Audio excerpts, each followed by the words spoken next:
Senator Judge Padilla is recognized. You may proceed, sir, when you're ready. You have 2 minutes. Maraming salamat po aming ginoong tagapamahalang hukom at sa atin pong ginoong Pangulo.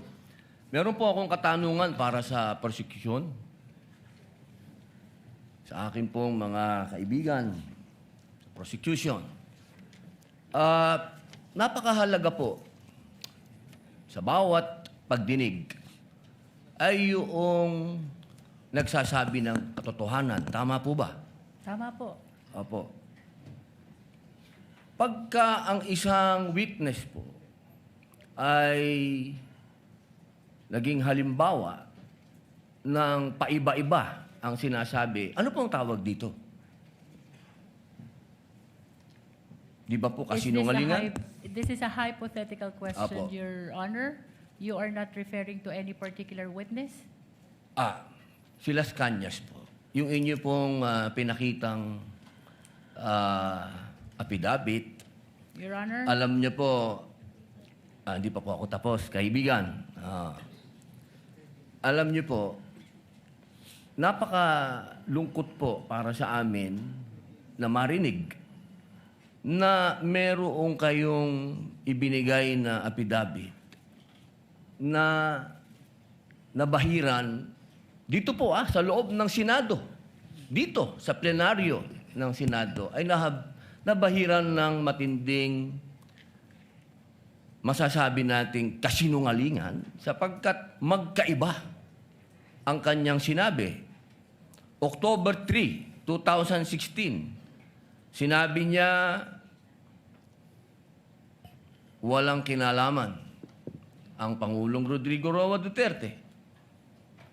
February 20, March 6, na iba na ang istorya. Ang tanong ko po, ano ang tawag sa taong paiba-iba ang sinasabi? Di ba po sinungaling? May I answer, Your Honor? Opo. Kagaya po ng aking binigyang linaw kanina at paulit-ulit na rin pong sinabi ng ating presiding officer. Pakisagot na lang po kasi yun lang po ang tanong. Tama po ba o mali na tawaging sinungaling ang taong iba-iba ang sinasabi? I'm sorry, Your Honor, but I need to qualify my answer. Mr. Presiding Officer, isang simpleng tanong lang po. The lead prosecutor may agree or disagree or state a different characterization. I can state a different characterization if I'm asked by the good Senator Judge. You may disagree or agree with the Your statement Honor. of the Honorable Senator Judge Padilla. Feel free to say no or yes, Counsel. Kagalang-galang ng mga senator judges at sa atin pong mga nanonood na kababayan. Dahil binanggit po ng kagalang-galang na Senador Robin Padilla ang pangalan at ang affidavit ni Arturo Las Cañas, nais ko pong linawin ang kanina ko pong manifestasyon. Ito po ay ipresenta sa impeachment court bilang bahagi ng testimonya ng witness. Hindi pa din po sinasagot ang... Lead prosecutor, the response, it's not responsive to the question of Senator Judge Padilla. Allow me to, if the good Senator Judge will allow the presiding officer, pwede ba nating sabihin, lead prosecutor, na ang testigong pabago-bago ang kanyang testimonya sa magkakaibang petsa o araw o panahon ay isang testigong hindi maaasahan? Without particular reference to Arturo Las Sa Cañas, pangkalahatan, I agree with you, Honorable Presiding Officer. Posibleng nagsisinungaling siya sa isa, nagsasabi ng totoo sa isa, o nagsisinungaling sa isa, nagsasabi ng totoo sa isa, hindi na natin malalaman yun. Tama po ba yan? Without particular reference to Arturo Las Cañas, I agree with you, Honorable Presiding Officer. Thank you. Maraming salamat po, aming ginoong You may proceed, tagapamahalang Senator hukom. Judge Padilla. Opo. Kasi po, katulad po ng sinabi ng aming Senator Judge, 10,000 hours, Pampilo Lacson, napakaliwanag po ng sinabi niya. At kami din po dito, ako po mismo ay gumawa din ng panukala na dapat yung mga nagsisinungaling dito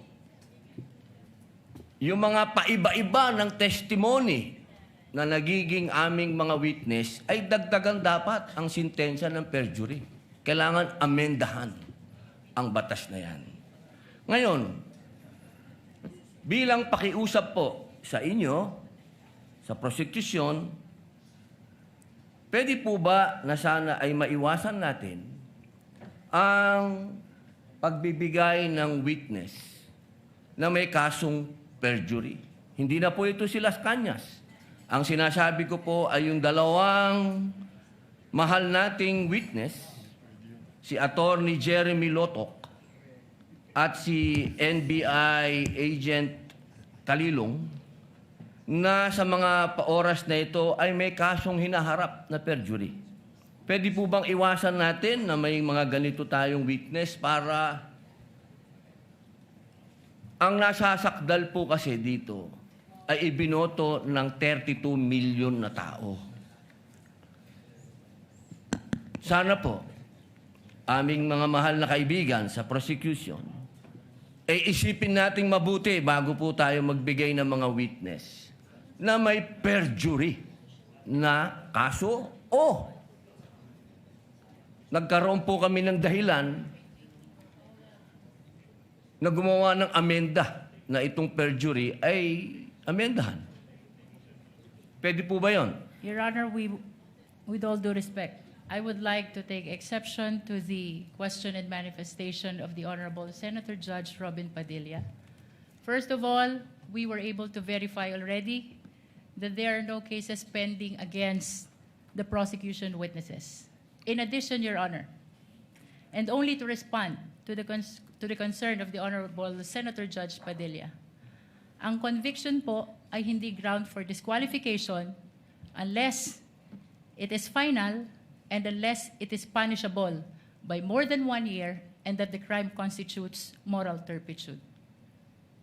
Alam niyo po, napakaganda po ng inyong sagot. Sana hindi one-sided ang ating persecution. Ano? Kasi, alam niyo, pag kayo ang pagpabor sa inyo,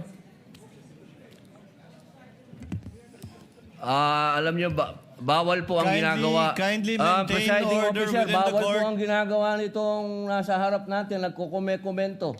Kindly maintain order in the court. The Sergeant at Arms, by authority of the Senate President, is directed to kindly maintain Hindi po order in the sila allowed. Mag-ingay. Korte po ito.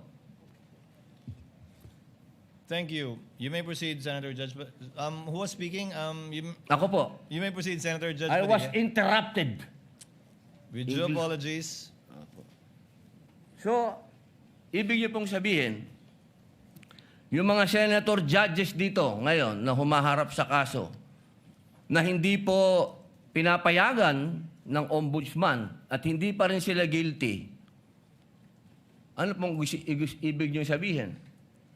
Your Honor, with all due respect, ang question niyo po kanina ay kaugnay ng pagtistigo. Testigo nga, Referring to judges the nga yung witnesses of sinasabi the prosecution, Your Honor. Ang usapan po ay yung guilty or not guilty. Okay? So, tatanong na po ako ng bago.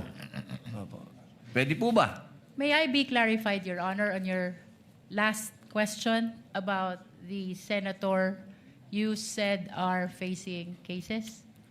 Lead counsel, I think that was more Alam of niyo po, malinaw na po yung sinabi ko and wala po kayong karapatan magtanong Hindi. sa Senator Judge. Diliwanagin ko nga po. I think Senator Judge Padilla was making a manifestation and not posing a question to the lead prosecutor in relation to our two colleagues. You may proceed, Senator Judge Padilla. Maraming salamat po, Ginoong tagapamahalang hukom. Pwede na po ba tayong mag-advance ng katanungan? Yes, Your Honor. Apo. Yung pong sinasabi ninyo, bakit nyo po nababanggit ang ICC dito?